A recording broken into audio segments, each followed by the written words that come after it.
Hello, everyone. This is your Freedom Coach, Nataushia Miller, coming to you live for another Trauma Talk Today segment. And our topic this evening is trauma trajectory shift. Trauma trajectory shift. So, just a real brief recap before we get started for tonight's topic. We've been talking about overcoming generational trauma to establish generational healing for the past several months. So, if you missed any of those, be sure to go back and catch the replay to catch up. And we're still on that topic to overcome generational trauma and establish healing.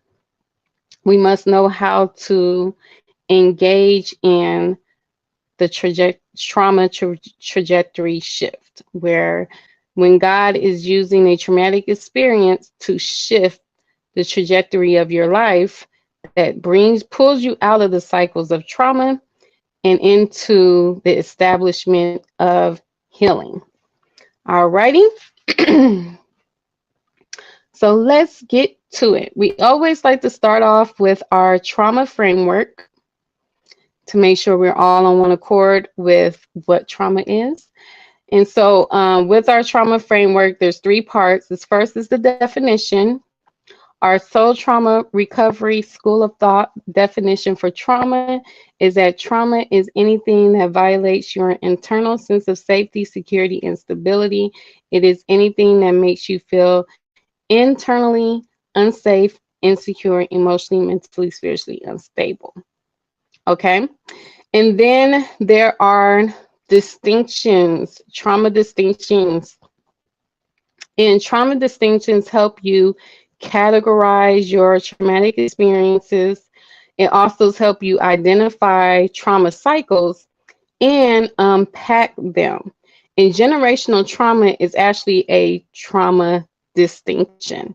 And today we're going to talk about another trauma distinction that shifts, that causes the trajectory shift and pulling you out of the cycles of trauma to healing establishment. So generational trauma is in your bloodline. It is those dysfunctions, those unhealed pain, unprocessed traumas, all of those things that's just passed down from generation to generation. That is generational trauma.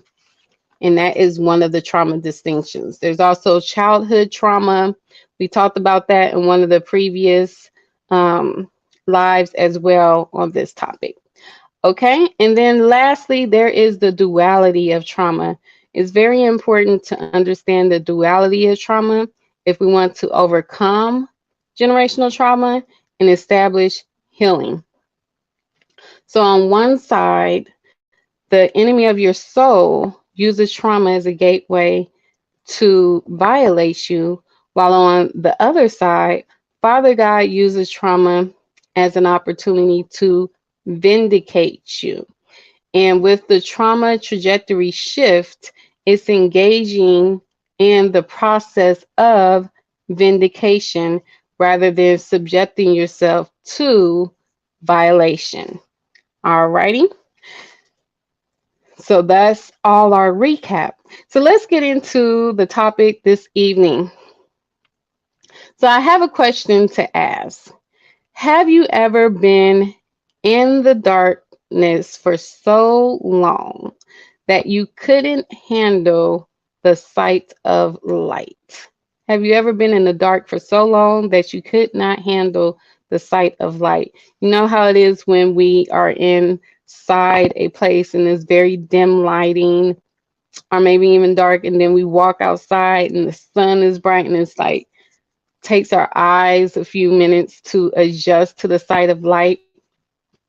Have you ever felt like that emotionally, mentally, spiritually? Like you were just in a dark space for so long that when light came, the light of hope, the light of day, the light of new, the light of healing, the light of freedom, whatever the light is, came, it was like, oh, wait a minute.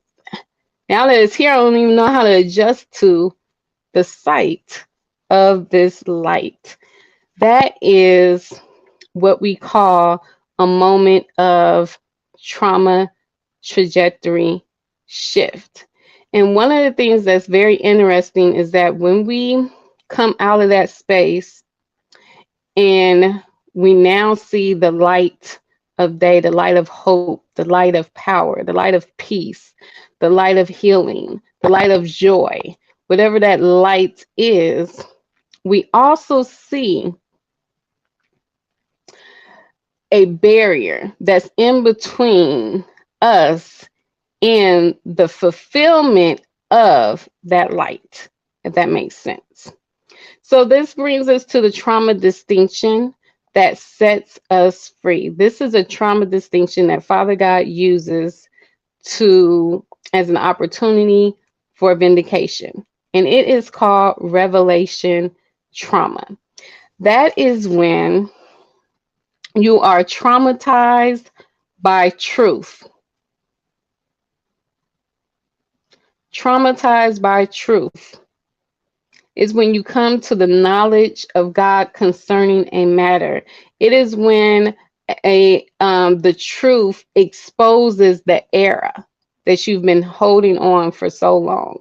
It is when the truth exposes the error of your truth.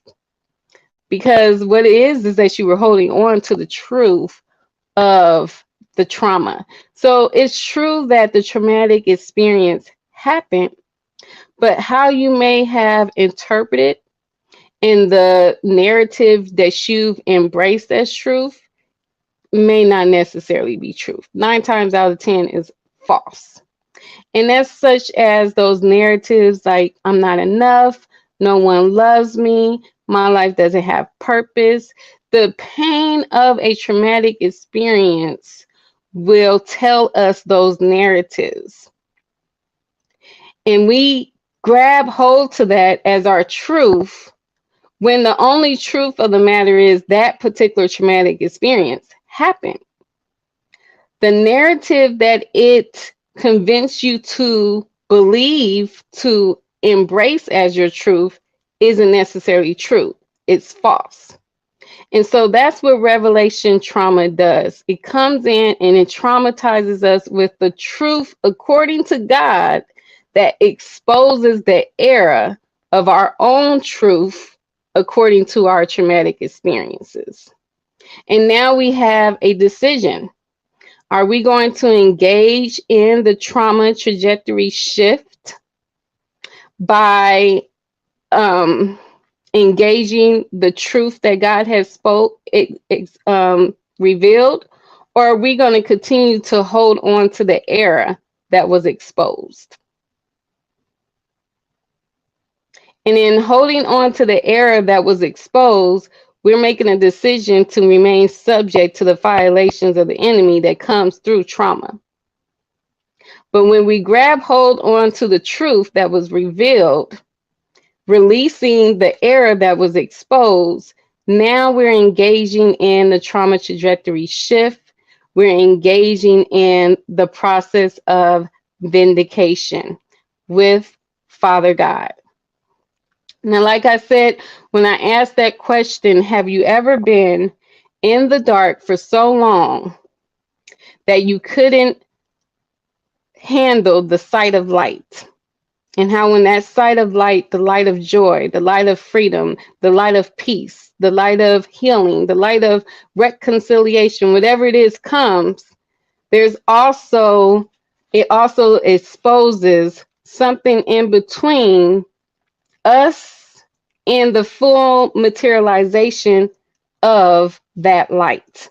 And so let me take you to Mark chapter 11, because I'm about to give you a tool that helps you engage the trauma trajectory shift to break the cycles of generational trauma off your life and establish healing. So this is Mark chapter 11, verse 23. Truly I tell you, If you say to this mountain, be taken up and thrown into the sea, and if you do not doubt in your heart, but believe that what you say will come to pass, it will be done for you.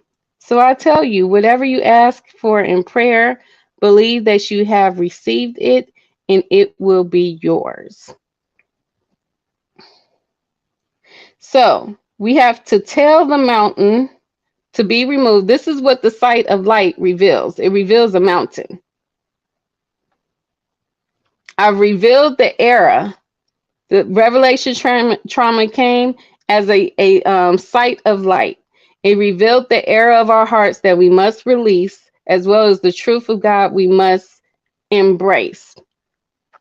And that truth gives us hope to what's on the other side of what we now see with this light, a mountain.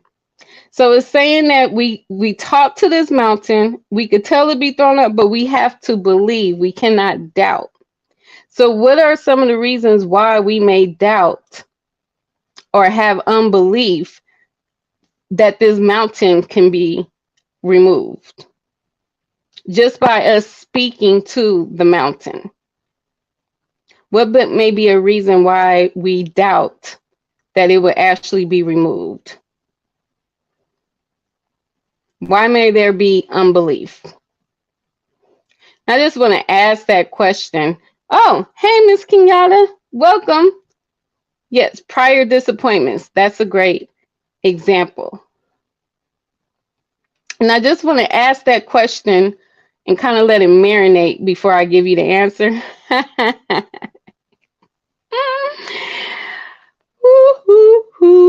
Yes, yes, yes. Before I kind of break that down. So let me go back to it because we're still in the vein of overcoming generational trauma to establish healing, right? So a lot of us, we can identify the toxic cycles that's been passed down from generation to generation in our bloodline. We could completely identify what we do not want to continue, right? We can identify it. We have clear language to it. We can describe it. We can explain it to others. I mean, we just know it inside and out. But how well do we know? So we know what we don't want, but how well do we know what we do want? If we were to dismantle, uproot, and root out all that we know so well that we do not want to continue in our bloodline, what would be the replacement?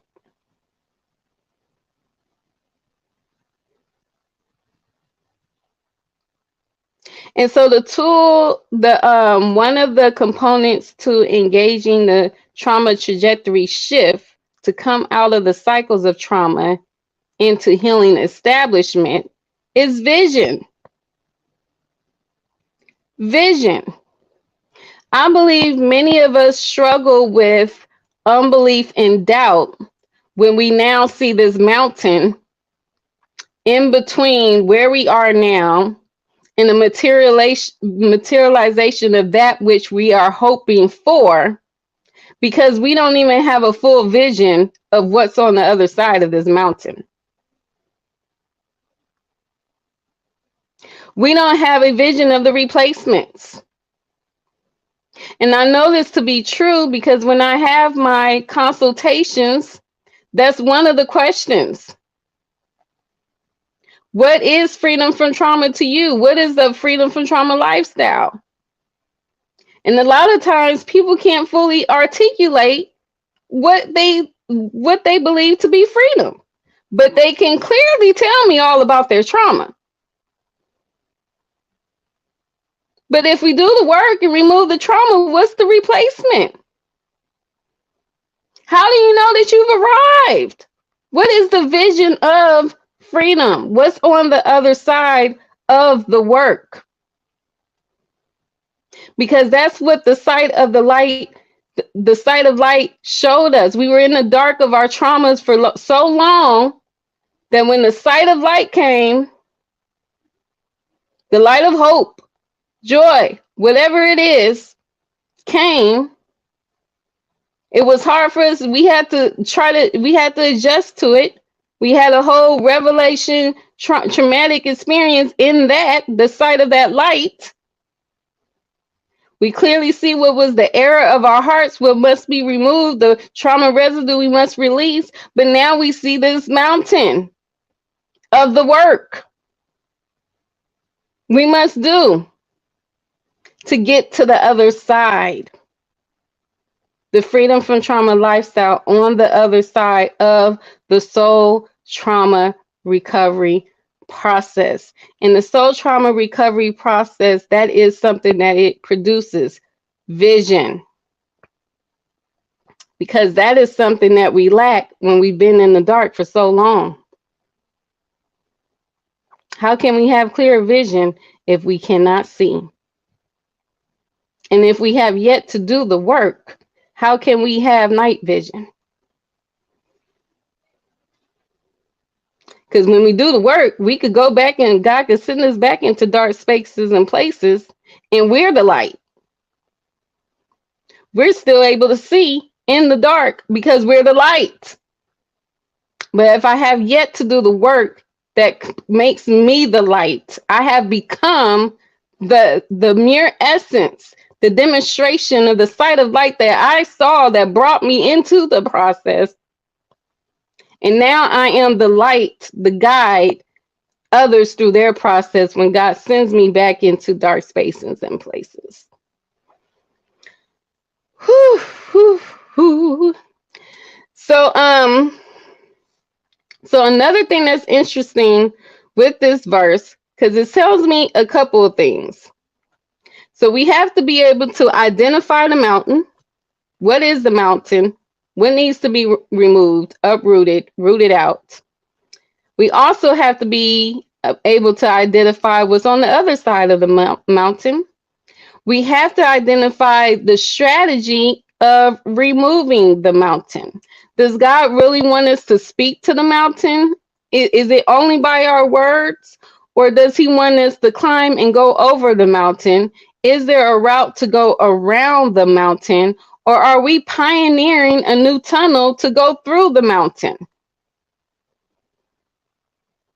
What is our specific call, our strategy to get on the other side of the mountain? And what is it that we're going on the other side of the mountain to and for? What's on the other side of the mountain? And so another thing too is that vision and voice go hand in hand. When we have clear vision, we have clear language. So I'm going to go to one other verse for this. So this is in Proverbs 29:18, and it says, "Where there is no vision, the people perish, but he that keeps the law, happy is he."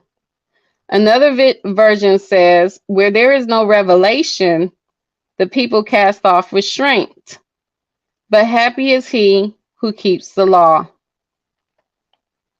And then one other version says, "Where there is no prophecy, the people cast off restraint, but happy are those who keep the law." The casting off of restraint, the perishing is not only in actions, but it's even in the language. Have you ever noticed that if we don't have clear vision, revelation, prophecy, our language is out of alignment? And that goes back to that verse of doubt and unbelief in our heart, because the vision is not completely clear.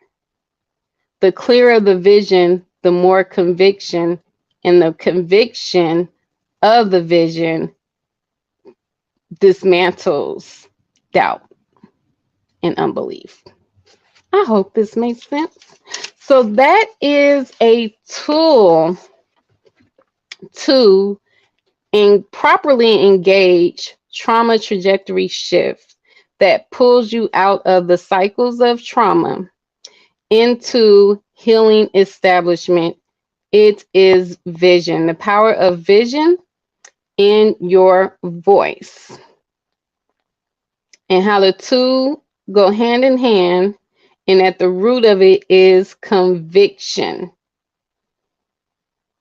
that roots out all doubt, fear, and unbelief, that you will get to the other side. Because the truth of the matter is, once that revelation trauma came and provided a sight of light amid your darkness, what's on the other side of that mountain was already complete. It's already done. It's already finished. It was an indication that it's yours. And so we have to press into that. What is really the vision, the fullness of the vision on the other side? What is the replacement of this trauma residue that I'm engaging in the work to remove, so that I can replace it and have the fullness of the materialization of that which I hope for. The evidence of that which is seen,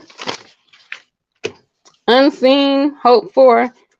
You know the verse.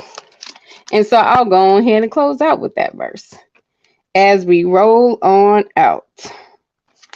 Because this concludes my message for this evening.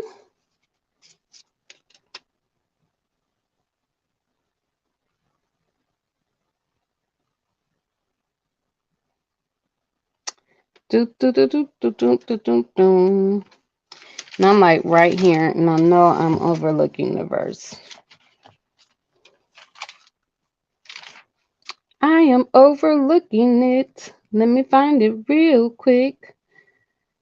Faith is the evidence.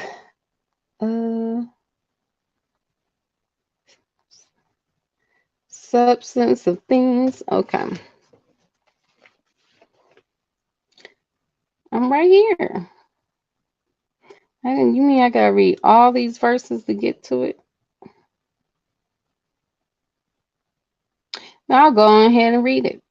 Now, faith is the assurance of things hoped for, the conviction of things not seen. There you go, right there. Duh.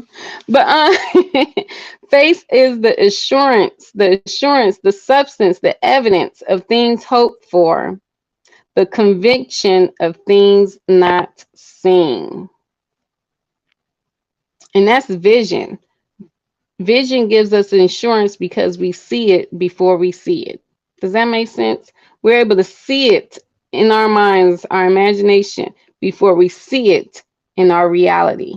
So the light comes to give us a glimpse, and we have to press into the light of the revelation trauma to get the full picture, the full substance, evidence, assurance of that glimpse, to where it now is vision.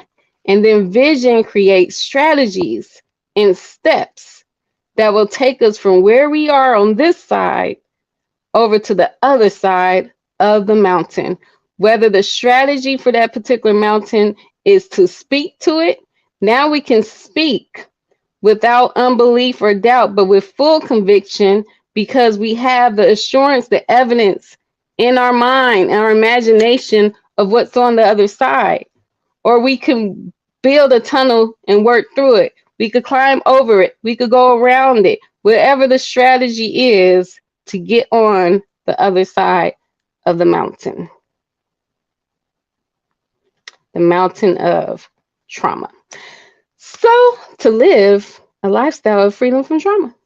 And that concludes message this evening on the topic trauma trajectory shift.